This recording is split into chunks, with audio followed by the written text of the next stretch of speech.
The rain hammered against the cracked windows of the small apartment as Jake Sullivan watched his 8-year-old daughter Emma push cereal around in a bowl with no milk. Again, the electricity had been shut off 2 days ago, and the candlelight flickering across her pale face made his chest tighten with a familiar ache of failure. She never complained, never asked why other kids had birthday parties while she got a dollar store cupcake, never questioned why Daddy's hands were always stained black with motor oil but their refrigerator stayed empty. That silence hurt worse than any accusation ever could. "Daddy, Mrs. Henderson next door is knocking," Emma whispered, setting down her spoon with the careful quietness of a child who'd learned that loud noises brought bill collectors. Jake's stomach clenched. Mrs. Henderson owned the duplex, and rent was 3 weeks overdue. He'd been avoiding her calls, dodging her attempts to catch him in the hallway, but you can only hide from reality for so long when it lives 20 feet away. Through the thin walls, he could hear her shuffling feet and knew she wasn't going away this time. When he opened the door, prepared for an eviction notice, he found instead a woman in her 70s clutching a set of car keys, her silver hair plastered to her head from the downpour. Behind her in the driveway sat a gleaming black BMW, its hood propped open like a mouth crying for help. "Jake, honey, I know times are tough," she said, her voice gentle but urgent.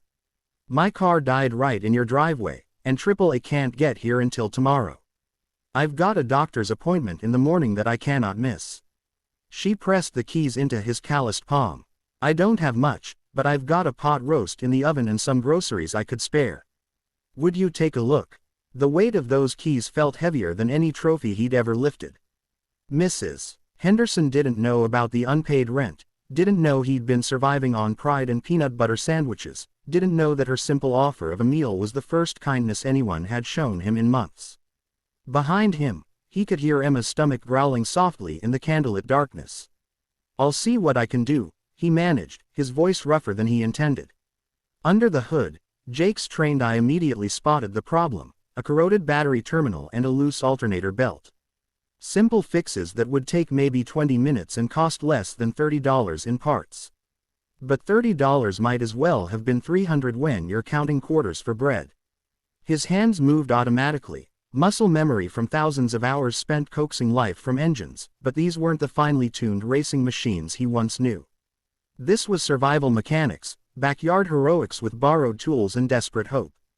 As he worked, neighbors began to gather. Word spread quickly in their small community that Jake was fixing Mrs. Henderson's car for food, and soon the driveway filled with curious onlookers.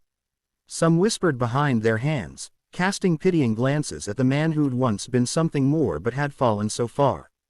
Others offered encouragement, recognizing the quiet dignity of a father doing whatever it took to feed his child. "You've got good hands," commented Mr. Rodriguez from across the street, watching Jake's precise movements. "My brother owns a garage downtown. Always looking for good mechanics." Jake nodded politely but didn't look up. He'd tried the legitimate route, applied to every shop, every dealership, every place that needed someone who understood engines. But references were hard to come by when you'd burned bridges on your way down, and criminal background checks revealed mistakes that employers couldn't overlook, even if they'd happened during the darkest period of his life when grief and alcohol had made him someone he didn't recognize. The rain continued to fall as Jake connected the final wire, and Mrs. Henderson's BMW purred to life with a satisfied hum. The small crowd cheered, and for a moment, Jake felt something he'd almost forgotten: the rush of success, the satisfaction of solving a problem with his own 2 hands. It wasn't the roar of 40,000 fans or the adrenaline of racing at 200 miles per hour, but it was something. Mrs. Henderson clasped his grease-stained hands in her small, warm ones. "Come get that roast, dear." And Jake, she leaned closer, lowering her voice so only he could hear. "I know you're behind on rent. Consider this month paid." That's when Jake broke, not loudly, not dramatically, but with the quiet collapse of a man who'd been holding up the world with sheer stubbornness and had finally found someone willing to help carry the weight. Tears mixed with raindrops on his face as neighbors began to disperse, but Mr. Rodriguez lingered. "You know," the older man said carefully, "there's something familiar about the way you work on engines. Real precise, like you've done it professionally. My nephew, he's big into racing, always watching those old NASCAR highlights on YouTube. Says there was this driver back in the day, Jake Sullivan, who could diagnose engine problems just by listening. Disappeared after some kind of accident, never came back to racing. He paused, studying Jake's face in the streetlight. Funny coincidence, same name as you. Jake's hands stilled on his tools. For 8 years, he'd successfully buried Jake Sullivan, the NASCAR driver, had let that man die in the hospital alongside his wife Sarah after the crash that ended everything. The crash that hadn't been his fault but felt like it anyway.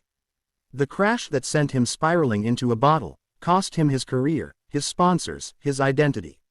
The crash that left him with nothing but Emma and a determination to be better than his worst moments. That man's been gone a long time, Jake said quietly, but his voice carried a weight that made Mr. Rodriguez nod with understanding. The next morning, Jake woke to find his phone buzzing with missed calls. Someone had posted a video of him fixing Mrs. Henderson's car, and overnight, it had gone viral.